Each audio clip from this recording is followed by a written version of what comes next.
Ambassador Sarah Chen stood before the towering crystalline structure that served as the Galactic Council's judgment seat. The chamber stretched impossibly high, its walls pulsing with bioluminescent patterns that seemed to mock her with their alien beauty. Around her, representatives from 47 different species sat in their designated alcoves, their various forms creating a menagerie of evolution's diverse paths. The Zephyrian Chancellor's voice echoed through translation devices, each word carrying the weight of finality.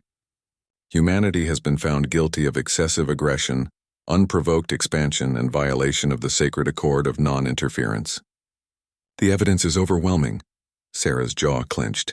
The evidence they spoke of was humanity's refusal to abandon colonies that had been established long before first contact with the Council. Earth's crime wasn't aggression, it was existing.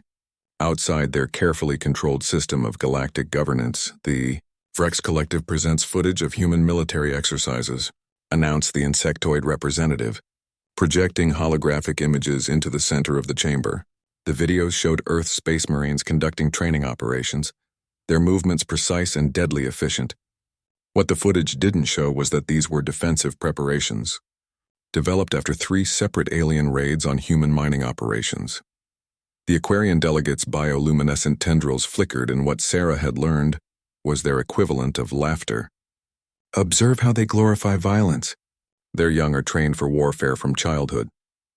The projection shifted to show human children playing laser tag, the innocent game twisted into evidence of militaristic indoctrination. This council refuses to acknowledge context, Sarah said, her voice carrying across the vast chamber, despite the absence of amplification. Every species here has military forces. The difference is that humanity refuses to hide behind your bureaucratic protection racket. A collective gasp echoed from several delegates. The ethereal High Arbiter, a being of pure energy contained within a floating crystal matrix, pulsed with indignant light. You dare accuse this council of corruption? I accuse this council of fear, Sarah replied, stepping forward despite the energy barriers that hummed to life around her. You fear humanity because we don't need your permission to thrive. We don't require your approval to explore. We certainly don't need your protection from threats you're too afraid to face yourselves. The evidence continued mounting against humanity, but Sarah noticed something troubling in the pattern. Every piece of testimony came from species that had either tried to extort human colonies or had been caught attempting to steal human technology. The Caltharian Empire, which had demanded tribute from human freight routes, spoke passionately about humanity's mercantile aggression. The Nexus Confederation, whose fleets had been embarrassingly outmaneuvered by human defensive cordons, testified about humanity's unprovoked military buildup. The pattern is clear, Chancellor Vex Thule announced, his scaled hide shifting colors in what Sarah recognized as a display of false sincerity. Humanity represents a destabilizing force in our carefully maintained galactic peace. They expand without permission, trade without regulation, and worst of all, they inspire other species to question the natural order. That last part was true, and Sarah felt a surge of pride despite their dire circumstances. 17 species had formally requested to establish independent trade relationships with humanity, bypassing the Council's monopolistic control systems. The Xanthari had gone so far as to declare their sector's independence after observing how human colonies governed themselves without centralized authority. The final testimony came from an unexpected source. Ambassador Kreetal of the diminutive Pipsqueak Alliance stood on his floating platform, his 4 eyes blinking rapidly in distress. This delegate wishes to speak in defense of the humans, he began, his translator struggling with his rapid speech patterns. Irrelevant, Chancellor Vex Thule cut him off. The verdict has been reached through proper deliberation. Sarah watched as her one potential ally was silenced, confirming what she'd suspected from the beginning. This trial was never about justice, it was about eliminating competition. Humanity's rapid expansion and technological innovation had upset the delicate balance of power that kept the Council's member species dependent on their centralized authority. By unanimous decision of the Galactic Council, the ethereal High Arbiter announced, though Sarah noted that several delegates looked distinctly uncomfortable. Humanity is hereby banished from Council space. All human vessels, stations, and personnel must withdraw beyond the outer rim within 90 standard days. Any human presence detected within Council jurisdiction after this deadline will be considered an act of war. The chamber erupted in a cacophony of alien voices, some celebrating, others murmuring uncertainty. Sarah stood motionless, processing the magnitude of what had just occurred. Humanity wasn't just being expelled. They were being driven into the most dangerous and unexplored regions of the galaxy. Furthermore, the Chancellor continued, any species found providing aid, comfort, or trade assistance to banished humanity will face immediate economic sanctions and potential military intervention. Sarah almost smiled at that addition. They weren't just afraid of humanity, they were terrified that other species might follow humanity's example. The Council was ensuring their isolation would be complete, but in doing so, they'd revealed just how fragile their authority really was. As the judgment session concluded and delegates began filing out, Ambassador Kretal managed to approach Sarah's escort detail. He pressed a small data crystal into her hand while the guards weren't looking. Many of us remember what freedom looked like, he whispered quickly. You won't be as alone as they think. Sarah pocketed the crystal and held her head high as she was escorted from the chamber. Behind her, she could hear heated discussions breaking out among the delegates. The Council had gotten their verdict, but they'd also shown their hand. This wasn't the end of humanity's story. It was the beginning of something much larger. As her transport ship departed the Council station, Sarah looked back at the massive structure that represented the pinnacle of galactic civilization. Soon they would learn that banishing humanity wasn't a solution to their problems. It was the catalyst for their worst nightmare. Humanity had been forced to play by the Council's rules for too long. Now they would be free to write their own. Admiral Marcus Steele watched through the observation deck as the last human transport convoy departed the Kepler station. The massive orbital facility had been humanity's crown jewel in Council space, a testament to human engineering that had taken 12 years to build. Now it hung empty and dark, scheduled for demolition by Council forces within the week.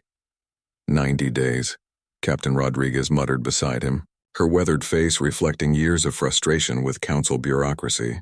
They think they can uproot 300 colonies and 7 billion people in 90 days. Steele nodded grimly. The logistics were staggering. Humanity had spread across 47 star systems within Council space, establishing everything from mining operations to full-scale terraforming projects. The evacuation fleet stretched across multiple sectors, a river of ships carrying humanity's accumulated wealth and knowledge toward the unknown regions beyond the outer rim. Admiral, Communications Officer Park called from her station. We're receiving encoded transmissions from the Zenthari Rebellion. They're requesting permission to join our convoy. Absolutely not. Admiral Chen's voice crackled through the comm system from her flagship. We can't afford to give the Council any excuse to start shooting before we're clear of their territory. Steele understood her caution, but the requests kept coming. The hegemony of free traders had formally dissolved their Council membership after the verdict. 3 separate mining collectives had abandoned their operations rather than submit to increased Council oversight. Humanity's banishment had triggered something the Council hadn't anticipated, a galaxy-wide exodus of species tired of centralized control. The data crystal that Ambassador Chen had smuggled back from the trial contained intelligence that changed everything. The Pipsqueak Alliance had spent months documenting Council corruption, trade manipulation, and outright extortion. More importantly, they'd identified dozens of species that were quietly preparing to follow humanity's example. Sir, Lieutenant Morrison approached with a secured tablet. Latest refugee counts from Sector 7.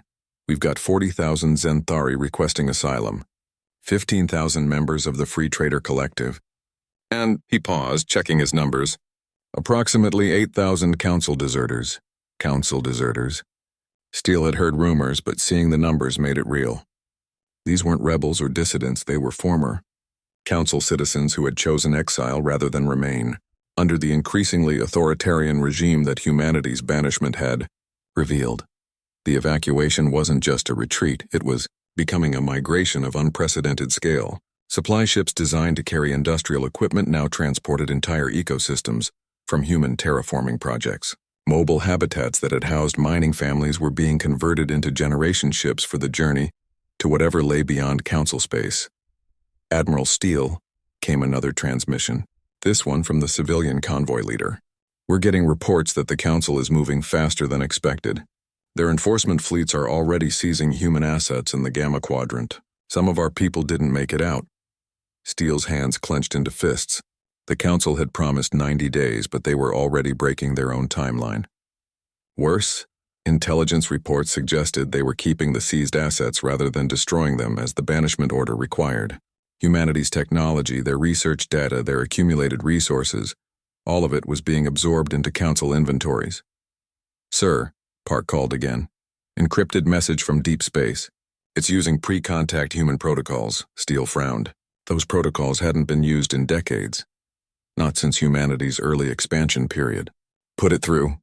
The holographic display activated, revealing a weathered man in a patched flight suit, standing in what appeared to be the bridge of an ancient exploration vessel.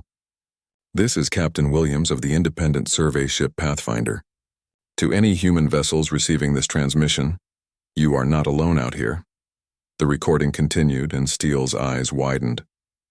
Captain Williams represented a community of human explorers who had never joined Council space, choosing instead to remain in the frontier regions beyond the outer rim.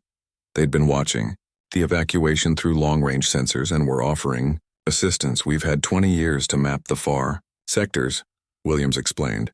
"Habitable worlds, resource deposits, strategic positions. We know where you can rebuild.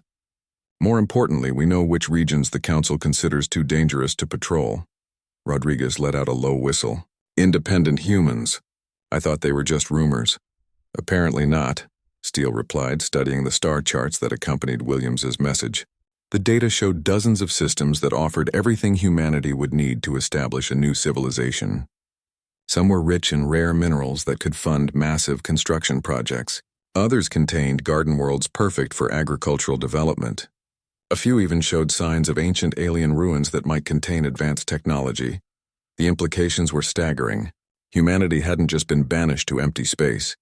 They'd been inadvertently given access to regions that the Council had written off as worthless or too dangerous to exploit. What the Council saw as exile, humanity would turn into opportunity. "Get me a secure channel to all fleet commanders," Steele ordered. It's time they understood what we're really doing out here. Within hours, the evacuation fleets had transformed their mission profiles. Instead of simply fleeing Council space, they were now conducting the largest deep space colonization effort in galactic history. Survey teams began analyzing Williams' data, identifying optimal destinations for different types of settlements. Military strategists started planning defensive positions in case the Council decided to pursue them beyond the rim. Most importantly, the civilian leadership began drafting what they called the Frontier Charter, a governing document that would unite humanity's scattered colonies under a new political structure designed specifically for life beyond the reach of galactic bureaucracy. "Admiral, Captain." Chen's voice came through on a private channel. "I've been analyzing the intelligence from that data crystal. The Council's more fragile than we thought. Our banishment wasn't just about eliminating competition, it was about preventing other species from seeing what independence looks like." Steele nodded thoughtfully. "Which means they'll be watching our progress very carefully." "Exactly. If we succeed out there, if we build something better than what they've created, it proves their entire system is obsolete. They can't afford to let us succeed."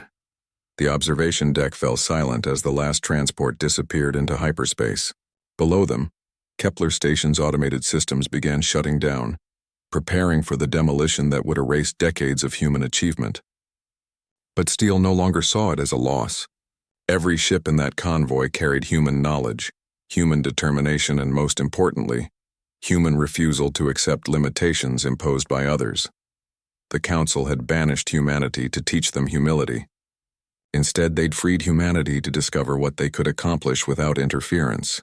The real question wasn't whether humanity could survive in the unknown regions. It was whether the Council could survive what humanity was about to become. Dr. Elena Vasquez stepped off the landing shuttle onto the surface of what the survey teams had designated as New Terra. The air tasted different from Earth, cleaner somehow, with an underlying sweetness that came from the unique flowering trees that covered vast continents. Above them, 3 moons hung in a purple-tinged sky, their gravitational dance creating spectacular aurora displays that painted the landscape in shifting colors. Population update. Doctor, her assistant called from the communications array they were setting up. We've got confirmation from 17 different convoy groups. Total human population in the frontier regions now exceeds 4 billion. Elena paused in her soil analysis. 4 billion humans scattered across dozens of star systems, all working to establish new homes in regions the Council had deemed worthless. The irony wasn't lost on her. In trying to banish humanity to the galactic equivalent of a wasteland, the Council had given them access to some of the richest and most diverse regions she'd ever seen, the frontier. Surveys had revealed wonders that the Council's bureaucratic exploration protocols had completely missed. Worlds with naturally occurring zero-point energy crystals that could power cities for centuries. Gas giants whose atmospheric layers contained compounds that revolutionized both medicine and manufacturing. Star systems with asteroid belts so rich in rare elements that a single mining operation could fund the construction of entire fleets. Dr. Vasquez, came Captain Torres's voice through her communicator. You need to see what the archaeological team found in the Northern Highlands.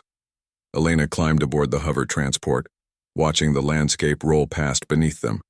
New Terra was humanity's intended capital world, chosen not just for its habitability but for its strategic location at the center of what they were calling the human sector. The planet showed signs of ancient habitation, structures that predated Council civilization by millions of years. The archaeological site stretched across several square kilometers, its geometric patterns visible even from the air. As they landed, Dr. Kim rushed to meet them, his excitement barely contained. Elena, you have to see this. These aren't ruins, they're instructions. The structures formed a vast three-dimensional diagram, each component precisely positioned to create what appeared to be a technical schematic. As Elena followed Kim through the site, she began to understand what they'd discovered. The ancient builders had left behind a blueprint for something extraordinary.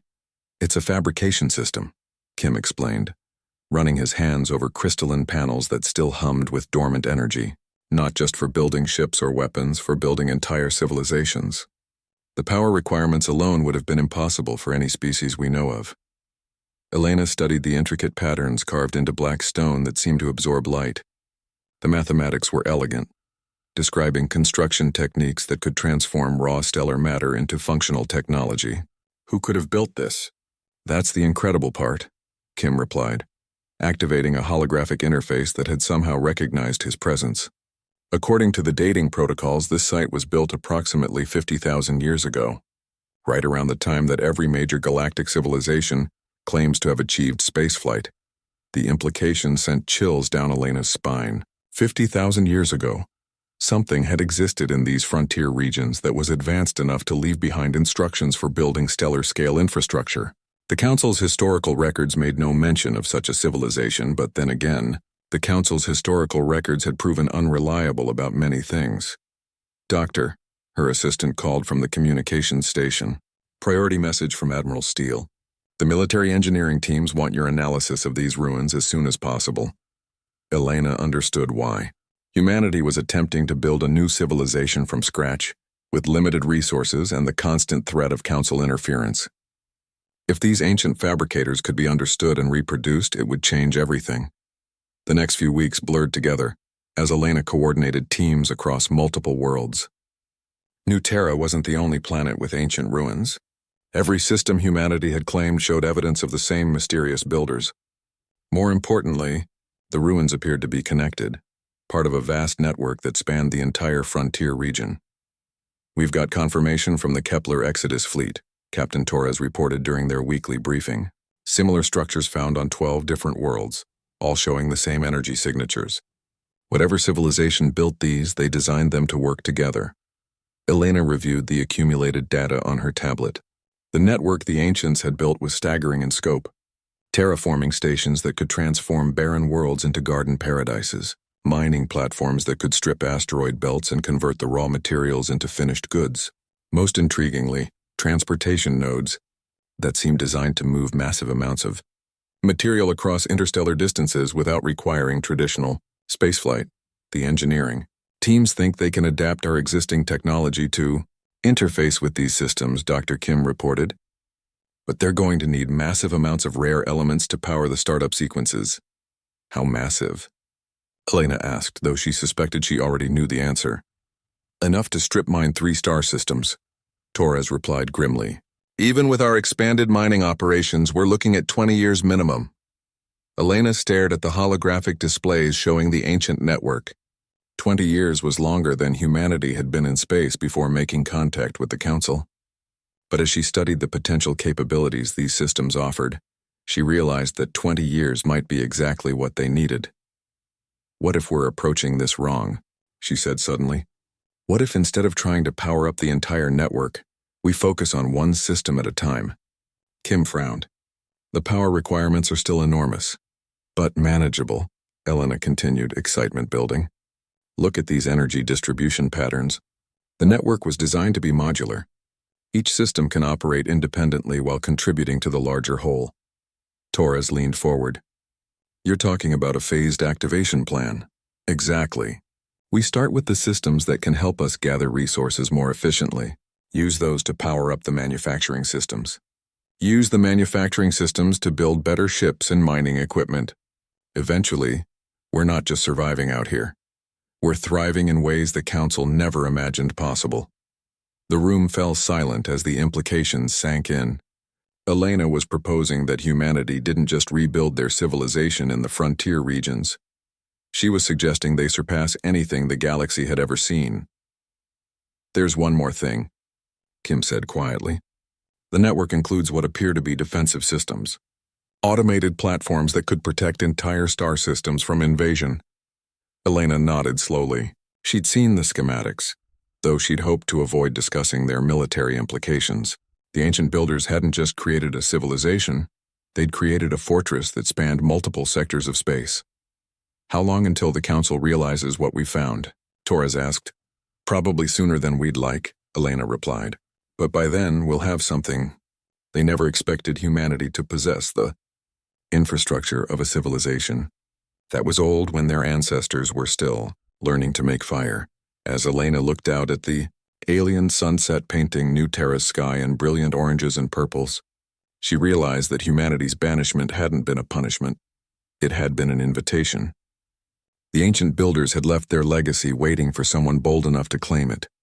Someone willing to venture beyond the safety of established galactic civilization. Someone exactly like humanity. Engineering Chief Marcus Webb stood before the towering crystalline structure that rose from the heart of New Terra's largest continent. The ancient fabricator stretched nearly 3 kilometers into the sky, its faceted surface reflecting the light of the system's twin stars in patterns that seemed to shift and dance with their own intelligence. After 8 months of careful preparation, humanity was finally ready to attempt activating their first piece of the mysterious network. Power levels at optimal, reported Dr. Sarah Kim from the control station. They'd built at the fabricator's base. All safety protocols are in place. Evacuation routes confirmed clear. Webb nodded, though his attention remained fixed on the massive structure. They'd spent months studying its design, mapping its internal systems, and preparing interface protocols. The mathematics were beautiful in their complexity, describing construction processes that could manipulate matter at the subatomic level. If their calculations were correct, this single fabricator could produce more finished goods in a day than humanity's entire industrial base had managed in a year. Webb, came Admiral Steele's voice through the communicator. Final authorization from Fleet Command. You are cleared for activation sequence initiation. The moment felt surreal. 18 months ago, humanity had been junior partners in the Galactic Council, following rules and regulations that limited their expansion and technological development. Now they were attempting to activate technology that predated galactic civilization itself. Beginning primary power coupling, Webb announced, initiating the sequence they'd rehearsed hundreds of times in simulation. The fusion reactors they'd constructed specifically for this moment hummed to life, channeling massive amounts of energy through crystalline conduits that seemed to welcome the power flow. The fabricator's response was immediate and breathtaking. Light began flowing through the crystalline matrix in patterns that followed the mathematical principles they decoded from the ancient instruction sites.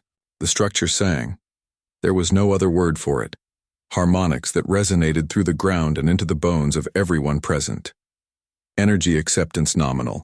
Dr. Kim reported, her voice tight with controlled excitement. Internal systems coming online. We're getting response signals from 17 different subsystems. Webb watched the displays as the fabricator's diagnostic protocols engaged. The ancient builders had designed their technology to be self-maintaining, self-diagnosing, and most importantly, self-teaching. As power flowed through systems that had been dormant for 50,000 years, the fabricator began updating its own programming to account for current galactic conditions. Incredible, whispered Dr. Rahman, the xenoarchaeologist who'd spent months studying the fabricator's control systems.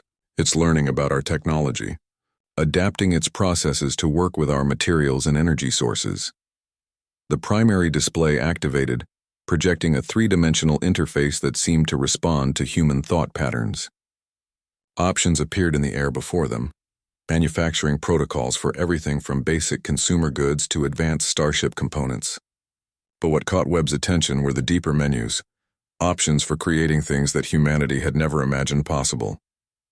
Webb, Dr. Kim called urgently.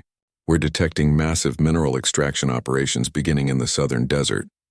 The fabricator is activating autonomous mining systems.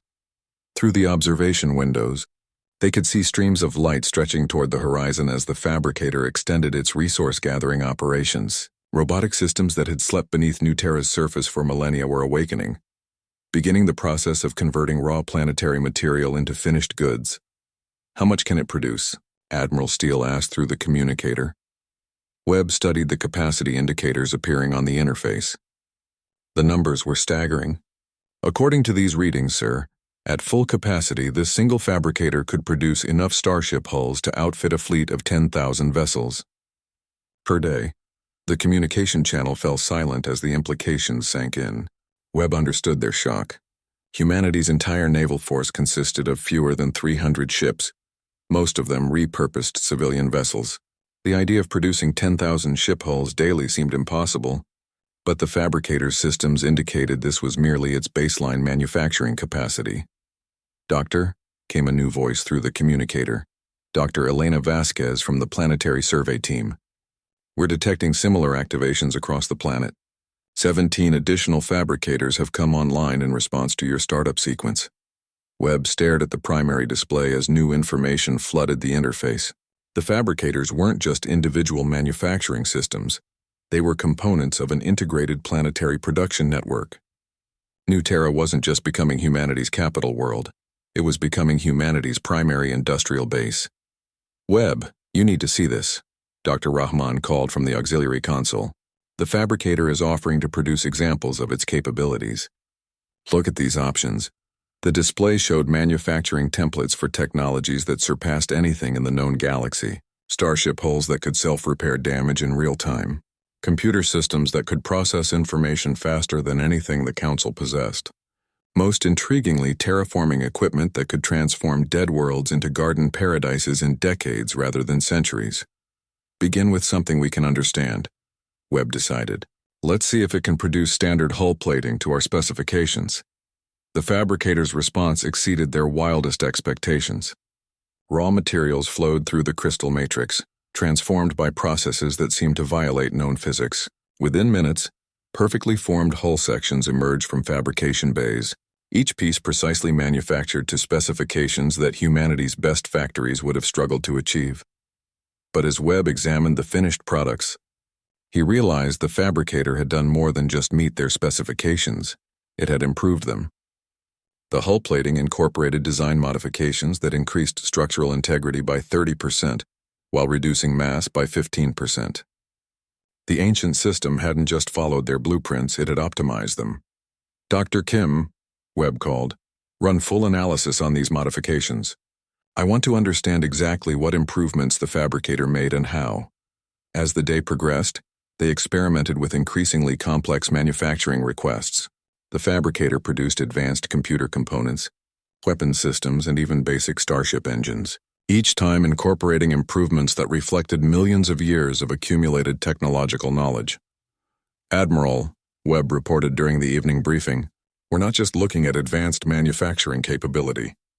This system represents a technological advancement acceleration platform. Every item it produces incorporates improvements based on principles we haven't discovered yet. How long until we can establish full production? Admiral Steele asked. Webb consulted the fabricator's projections. The system indicates it needs 48 hours to complete full planetary integration. After that, we'll have manufacturing capacity that exceeds the combined industrial output of the Galactic Council. The silence that followed was profound. Webb understood their shock. In less than 2 days, humanity would possess industrial capabilities that would fundamentally shift the balance of power in the galaxy. The species the Council had banished as too aggressive and unpredictable would suddenly have access to technology and manufacturing capacity that made them the most powerful civilization in known space. There's something else, Dr. Rahman added quietly. The fabricator's historical records indicate this network was built specifically as a response to galactic centralization. The ancient builders faced a situation very similar to what we experienced with the Council. Webb nodded slowly. The implications were staggering. 50,000 years ago, another civilization had been forced to choose between submission to galactic authority and independence in the frontier regions. They'd chosen independence, and they'd built the infrastructure to make that choice sustainable. They left this for us, Webb realized. Not just for humanity, but for any species willing to choose freedom over security. As New Terra's 3 moons rose over the fabricator complex, casting the ancient technology in ethereal light, Webb understood that humanity's banishment had been more than just an opportunity. It had been destiny. The Council had unknowingly driven them to exactly where they needed to be, at exactly the right time in galactic history. Tomorrow, they would begin production schedules that would transform humanity from galactic refugees into something the Council had never anticipated. A technological superpower with the industrial capacity to reshape the galaxy itself. Ambassador Kretal of the Pipsqueak Alliance stood in the observation deck of the human starship Defiance, watching in amazement as New Terra's orbital infrastructure took shape before his eyes. Massive construction platforms moved with impossible precision, assembling space stations that dwarfed anything in Council space. The transformation was breathtaking. In less than 6 months, humanity had built orbital facilities that rivaled the accumulated construction of centuries. Impressive, isn't it? Captain Sarah Chen said, joining the diminutive ambassador at the viewport. 3 weeks ago, this was empty space. Now we're looking at the largest shipyard complex in galactic history. Kretal's 4 eyes blinked rapidly, a sign of deep contemplation among his species. The Council's intelligence reports speak of impossible industrial growth, but seeing it, he paused, watching as another massive ship hull emerged from the fabrication arrays. How many vessels can you produce? Currently, Chen consulted her tablet. We're completing 12 capital ships and 47 support vessels daily across all our shipyards. Production increases every week as we activate additional fabricators. The numbers were staggering. When Kretal had first smuggled intelligence to the humans during their trial, the entire human fleet consisted of fewer than 300 ships. Now humanity was producing more vessels in a week than they'd previously possessed in total. The Council grows increasingly desperate, Kretal reported, settling into a chair designed for beings his size. Chancellor Vexthul has imposed emergency protocols. Species are forbidden from trading with frontier regions. Communication with banished territories results in immediate sanctions. Chen nodded grimly. But it's not working, is it? No, Kretal admitted with what might have been a smile. 17 species have formally withdrawn from Council membership. 23 others have established research stations in frontier space that are obviously permanent colonies. The Zenthari rebellion has grown into a full-scale independence movement, spanning 4 sectors. The rebellion was spreading faster than anyone had anticipated. Humanity's success in the frontier regions had proven that galactic civilization didn't require Council oversight. More importantly, the refugees who joined, humanity's exodus, had returned to their home territories with detailed reports of human, technological achievements and political freedoms. Captain Chen, came a voice through the ship's communication system. Admiral Steele requests your presence in Conference Room Alpha. We have visitors.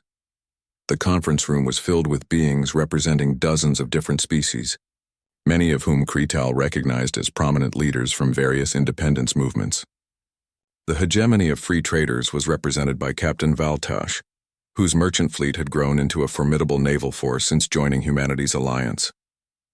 The Aquarian Liberation Front had sent their top military strategist, Commander Reef Song, whose bioluminescent patterns flickered with barely contained excitement. Admiral Steele stood at the head of the conference table, his presence commanding respect from beings whose species had been spacefaring long before humans had left Earth. Thank you all for coming. We're here to discuss the formation of something that hasn't existed in galactic history, a true voluntary alliance of independent species. The proposal was radical. Rather than the hierarchical structure that characterized the Galactic Council, humanity was suggesting a confederation based on mutual cooperation and shared defense. Each species would maintain complete autonomy over their internal affairs while coordinating military and economic policies to ensure mutual security. The advantages are obvious, Admiral Steele continued, activating holographic displays that showed the current political situation. Individually, our species might be vulnerable to Council retaliation. Together, we represent a combined military force that exceeds anything the Council can deploy. Commander Reef Song's patterns shifted to deep blue, indicating serious consideration. The humans have demonstrated their technological capabilities, but what guarantees do we have that this alliance won't simply become another hegemonic power? The question sparked intense discussion. Many of the assembled representatives had lived under Council authority for generations, and the concept of truly voluntary cooperation was foreign to their experience. Chen watched as Steele addressed each concern with patience and detailed explanations of humanity's proposed governance structure. The fundamental principle, Steele explained, is that no species can be compelled to remain in this alliance. Any member can withdraw at any time for any reason without penalty or retaliation. We're not interested in building an empire, we're interested in building a community. Kretal found himself increasingly impressed by the human approach. The Council had maintained control through economic dependency and military intimidation. Humanity was proposing the opposite. Voluntary cooperation backed by shared strength. There is another consideration, Captain Valtash interjected, his scaled hide shifting colors. The Council has begun seizing assets belonging to species that have established frontier colonies. 3 hegemony trading posts were attacked last week. This is no longer about political independence, it's about survival. The room fell silent as the implications sank in. The Council wasn't just trying to maintain their authority, they were actively attacking anyone who demonstrated that alternatives to their system were possible, which is why timing is critical, Admiral Steele said. Every day we delay, the Council grows more desperate and more willing to use violence. But every day we wait also makes us stronger. Chen activated additional displays showing the current military balance. The combined forces of the independence movements already outnumbered Council fleets in several key areas. More importantly, human manufacturing capabilities were producing new ships faster than the Council could deploy existing ones. The Council's greatest weakness, she explained, is that their member species have never needed to be self-sufficient. Most of their worlds depend on centralized resources for basic needs. They can't sustain a prolonged conflict without risk of internal rebellion. Commander Reef Song's pattern shifted to interested green. You're suggesting that defensive resistance could force political change within Council space itself. Exactly, Chen replied. We don't need to conquer Council space. We just need to demonstrate that their system is unsustainable when faced with organized opposition. The discussions continued for hours, but the outcome was increasingly inevitable. Every species represented had reached the same conclusion. Cooperation with humanity offered the best chance for survival and prosperity. More importantly, humanity's proposed alliance structure addressed the concerns that had driven them away from Council space in the first place. There is one final consideration, Kretal said as the formal alliance documents were prepared. The ancient technology humans have discovered. Will this knowledge be shared among alliance members? Admiral Steele nodded without hesitation. Full technological sharing is a cornerstone of our proposed alliance. What humanity has learned belongs to all species willing to defend our mutual independence. The signing ceremony was simple but profound. Representatives from 43 different species affixed their agreements to the Charter of Free Worlds, establishing the first voluntary interspecies alliance in galactic history. Unlike the Council's hierarchical structure, The Alliance of Free Worlds was based on principles of mutual respect, shared defense, and technological cooperation. As the ceremony concluded, Kretal looked around the room at beings whose species had been enemies, competitors or strangers just months earlier. Now they were allies united by a simple desire for self-determination. Humanity hadn't just survived their banishment. They'd created something that made the Council's entire system obsolete. "Admiral," Kretal said as the other representatives departed, "the Council will not accept this alliance peacefully." "No," Admiral Steele agreed. "They won't. But they're about to learn that banishing humanity wasn't just a mistake. It was the catalyst for their own obsolescence." Through the conference room's viewports, the lights of New Terra's orbital shipyard stretched to the horizon, each point of light representing another ship, another weapon, another step toward a future where no species would ever again be forced to choose between freedom and security. Warning klaxons echoed through the command center of Bastion Station as Admiral Marcus Steele studied the tactical displays showing the massive Council fleet emerging from hyperspace. 374 capital ships, supported by nearly 2,000 smaller vessels, the largest military force assembled in galactic history, all aimed directly at humanity's primary stronghold in the Kepler system. "They're not messing around," Captain Rodriguez observed, her voice tight with controlled tension. "That's not an enforcement action, that's an extermination fleet." Chancellor Vex Thul's image filled the main communication screen, his scaled features twisted with barely contained rage. "By order of the Galactic Council, all human presence in frontier space constitutes an illegal occupation of sovereign territory. You have 1 hour to surrender unconditionally or face immediate military action." Steele almost laughed at the absurdity. Sovereign territory? The Council had spent decades claiming the frontier regions were worthless wastelands too dangerous for civilized species. Now that humanity had proven otherwise, suddenly the same regions were vital Council interests requiring military protection. "Admiral," Communications Officer Park reported, "incoming transmission from Admiral Chen aboard the Indomitable. The Defense Fleet is in position and requesting orders." The Defense Fleet. 6 months ago, the phrase would have been laughable. Humanity's entire military presence consisted of converted civilian ships and hastily assembled patrol craft. Now orbiting the gas giant where Bastion Station maintained its position, nearly 800 human vessels awaited battle orders. The transformation was staggering, but would it be enough? "Admiral Steele," came another voice through the communication array. "Commander Reefsong of the Aquarian Liberation Front. Alliance forces report ready. 47 species have committed naval assets to the defense." Through the tactical displays, Steele watched as ships from across the galaxy took positions alongside human vessels. Xanthari dreadnoughts with their distinctive crystal matrix hulls, hegemony traders that had been converted into surprisingly effective assault ships, even vessels from species the Council had written off as too primitive for space warfare. "Chancellor," Steele responded to the Council ultimatum, "humanity and our allies reject your authority over frontier space. These regions were abandoned by the Council and claimed through legitimate settlement. If you wish to discuss territorial boundaries, we're happy to negotiate. If you've come to fight, you'll find us ready." Vex Thul's expression shifted to something resembling predatory satisfaction. "Negotiate?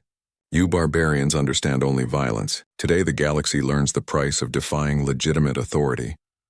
The Council attack began with a massive bombardment intended to overwhelm Bastion Station's defenses.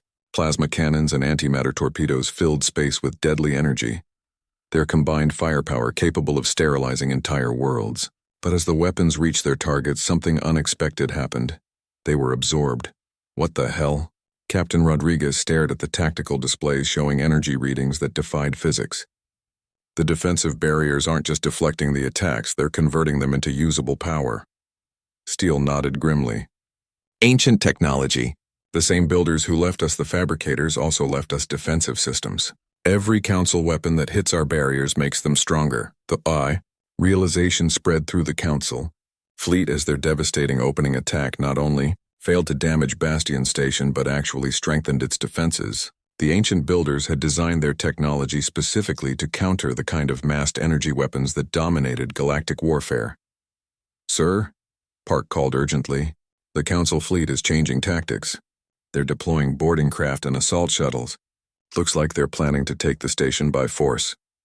Let them come, Steele replied, activating communication channels to the human Marines stationed throughout Bastion Station. All defensive teams prepare for close-quarters combat. Remember your training and remember what we're fighting for. The Council had made a critical error in assuming that human military capabilities were limited to space combat.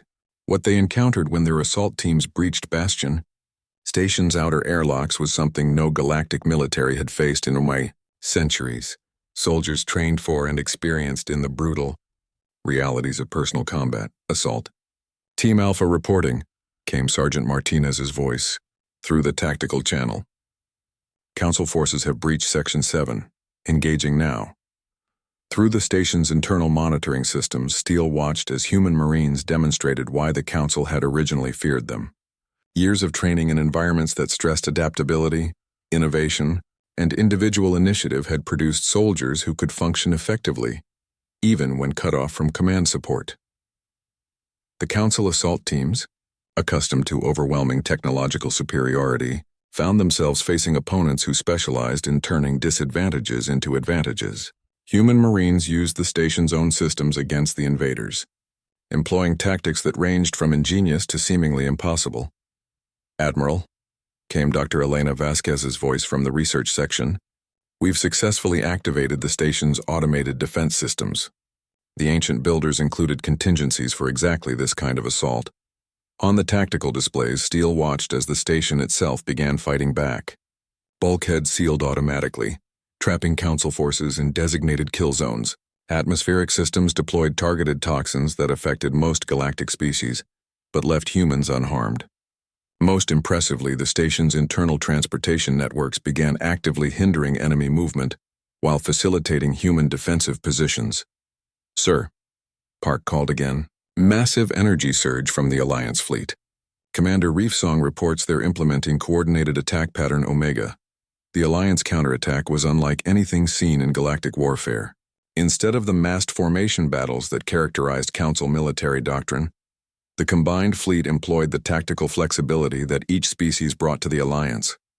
Aquarian vessels used their bioluminescent communication systems to coordinate attacks that confused Council sensors. Xanthari ships phased in and out of normal space, making them nearly impossible to target effectively. But it was the human contribution that proved most devastating. The ships emerging from New Terra's fabricators weren't just more numerous than Council intelligence had indicated. They incorporated technology that rendered traditional combat doctrine obsolete. Council flagship is taking heavy damage. Captain Rodriguez reported with barely concealed excitement.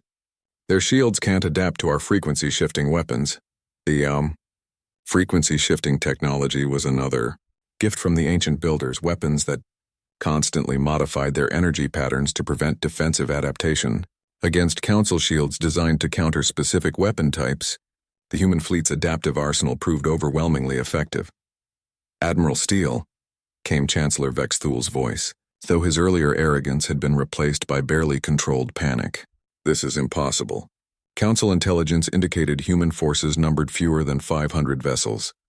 Council intelligence has been wrong about many things, Steele replied calmly. Perhaps you should have focused more on understanding what you were fighting, instead of assuming your superiority. The battle raged for 6 hours, but the outcome became inevitable, as the Council fleet's technological advantages proved irrelevant against defensive systems they couldn't penetrate and weapons they couldn't counter. More importantly, the Alliance fleet fought with a coordination and determination that the Council's conscripted forces couldn't match. Sir, Park reported as the Council fleet began withdrawing, we're receiving surrender requests from 17 Council vessels. Their crews are requesting asylum rather than returning to Council space. Steele nodded, unsurprised. The Council had sent their fleets to fight an enemy that their own propaganda had convinced them was primitive and disorganized. Instead, they'd encountered a technological and military force that exceeded their own capabilities in every meaningful category. Grant asylum to any Council personnel who request it, Steele ordered. But make sure they understand they're not prisoners. They're potential allies. As the remnants of the Council fleet disappeared into hyperspace, Admiral Steele looked around the command center at beings from dozens of different species who had fought together as equals. The Council had come to destroy humanity's growing influence in the frontier regions. Instead, they'd proven to the galaxy that the Alliance of Free Worlds could defend itself against any threat. Admiral, Commander Reef Song's voice carried what sounded like amusement. Council retreat vector indicates they're heading directly for their capital system. Should we pursue? Steele considered the question carefully. They had the capability to pursue and potentially cripple the Council's remaining military assets, but doing so would make them conquerors rather than defenders. Negative, he decided. We've proven our point. Let them return home and explain to their people how the species they banished for being too aggressive just handed them the most decisive defeat in Council history. The real victory wasn't military. 5 years after the Battle of Bastion Station, Ambassador Sarah Chen stood on the observation deck of the diplomatic vessel Harmony as it approached the former Council capital, world of Zentrius Prime. The planet's orbital infrastructure told the story of the galaxy's transformation. Where once only Council administrative stations had orbited, now dozens of different architectural styles represented the independent worlds that had joined the Alliance of Free Worlds. Magnificent, isn't it? Said Ambassador Cretal, joining her at the viewport. The diminutive being's 4 eyes tracked the massive construction projects visible even from orbit. 3 years ago, this system was the seat of galactic oppression. Today, it's the capital of galactic cooperation. Chen nodded, still amazed by the transformation. The Council's defeat at Bastion Station had triggered a cascade of political changes across the galaxy. Within months, nearly half of the Council's member species had withdrawn their support. Within a year, the Council itself had collapsed as species after species chose independence over centralized control.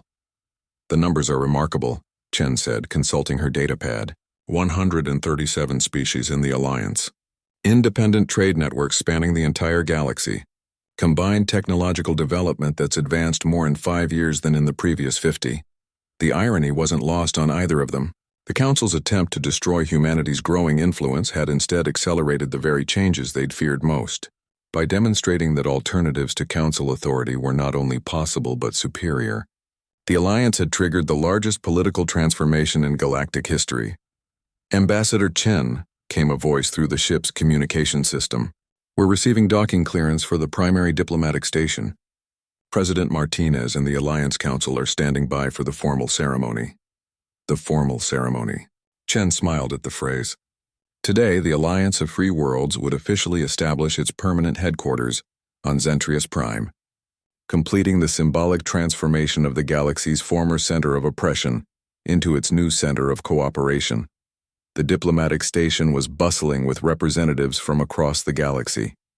Chen recognized delegates from species that had been bitter enemies just years earlier, now working together as equal partners in the Alliance. The hegemony of free traders shared technical expertise with former Council enforcement species. Aquarian biotechnology was being adapted for use by silicon-based lifeforms that the Council had marginalized for centuries. Ambassador Chen, President Martinez greeted her warmly as she entered the main conference chamber. Welcome to the future of galactic governance. President Elena Martinez had been elected as the Alliance's first chief executive, though her role bore little resemblance to the dictatorial positions that had characterized galactic leadership for centuries. The Alliance Charter specifically limited executive authority, ensuring that no single individual or species could dominate the Confederation. The final membership applications? Chen asked, reviewing the documents spread across the conference table. Approved unanimously, Martinez replied with satisfaction, including 3 species that were founding members of the original Galactic Council. They're formally renouncing their imperial past and requesting admission as equal partners. The transformation extended far beyond politics. The technological sharing agreements that formed the backbone of the Alliance had accelerated development across every field of study. Medical advances developed by one species were immediately available to all Alliance members. Engineering breakthroughs were shared freely rather than hoarded for competitive advantage. Most importantly, the ancient technology that humanity had discovered was being studied and adapted by specialists from dozens of different species. Dr. Vasquez's latest report, Chen said, activating a holographic display that showed the current status of the ancient network. We've successfully activated fabrication systems in 47 different star systems. Combined production capacity now exceeds anything the galaxy has ever seen. The numbers were staggering. The Alliance's manufacturing capabilities had grown exponentially as more of the ancient network came online. Ships, space stations, even entire orbital habitats could be produced in time frames that would have been impossible just years earlier. More importantly, the technology was being adapted and improved by the combined intellectual resources of over 100 different species. "There's something else," Martinez said, her expression growing serious. "Intelligence reports from the Outer Rim. The Vex Thule regime has established what they're calling the True Council in the Andromeda approach systems." Chen frowned. Following the Council's collapse, several hardline species had retreated to the galaxy's edge, attempting to maintain the old authoritarian system in miniature. Chancellor Vex Thule and his supporters had established a rump government that claimed to represent legitimate galactic authority, though fewer than a dozen species recognized their claims. "How many ships?" Chen asked, though she suspected the answer wouldn't be encouraging. "Current estimates put their combined fleet at around 1,500 vessels," Martinez replied. "Not enough to threaten the Alliance militarily, but sufficient to raid shipping and terrorize independent colonies." The True Council had become the galaxy's primary source of instability, launching attacks against Alliance members while claiming to represent legitimate government. Their propaganda portrayed the Alliance as a human-dominated empire that had enslaved the galaxy through technological superiority and military intimidation. "Ambassador," Kretal interjected, "there may be a solution that addresses both our security concerns and our principles. Several Alliance species have requested permission to establish voluntary defense leagues in the Outer Rim regions." The proposal was elegant in its simplicity. Rather than deploying Alliance military forces to hunt down True Council raiders, independent species would establish their own cooperative defense networks. The Alliance would provide technological and logistical support, but the actual security operations would be managed by the species most directly affected. "It maintains our commitment to voluntary cooperation," Chen observed, "while ensuring that Alliance members aren't held hostage by extremist factions." "Exactly," Martinez agreed. "We're not imposing our authority on the Outer Rim. We're supporting local species in establishing their own security arrangements." The meeting continued for several more hours, covering trade agreements, technological sharing protocols, and the establishment of new Alliance colonies in previously unexplored regions. But Chen found her attention returning to the view outside the conference chamber's windows, where ships from dozens of different species worked together on construction projects that benefited the entire galaxy.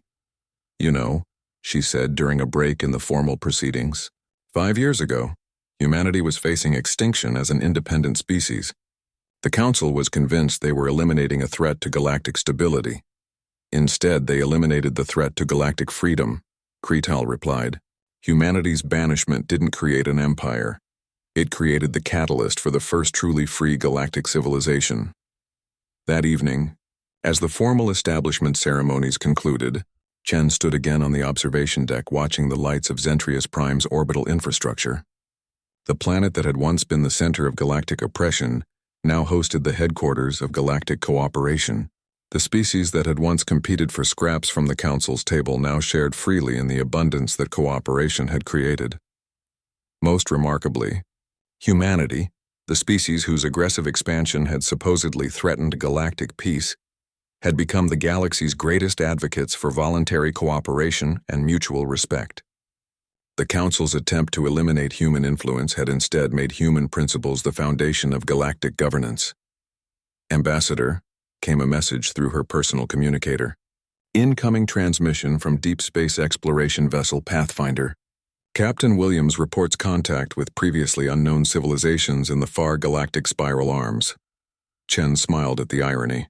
The same spirit of exploration that had brought humanity into conflict with the Council was now opening new frontiers for the entire galaxy. The Alliance's deep space exploration fleets, crewed by volunteers from dozens of species, were making contact with civilizations that had never known the restrictions of centralized galactic authority. The galaxy was larger and more diverse than anyone had imagined, and for the first time in recorded history, that diversity was being celebrated rather than suppressed. The Council had tried to create order through control, The Alliance had created peace through freedom. As Chen prepared to return to her quarters, she received one final message that captured the magnitude of what humanity had accomplished. The message came from Earth itself, now the symbolic heart of the Alliance despite being just one world among thousands. "This is Earth's central command to all Alliance vessels," the message began. "Today marks the 5th anniversary of our banishment from Council space. Today we celebrate not what we lost but what we found, a galaxy of friends who chose cooperation over domination, freedom over security, and hope over fear. The Council tried to banish humanity from civilization. Instead, they freed us to build a better one." Standing in the shadow of what had once been the galaxy's center of power, Chen realized that humanity had indeed forged an empire, not of conquest or domination, but of voluntary cooperation and shared prosperity. An empire where every species was free to choose their own path, but none had to walk that path alone.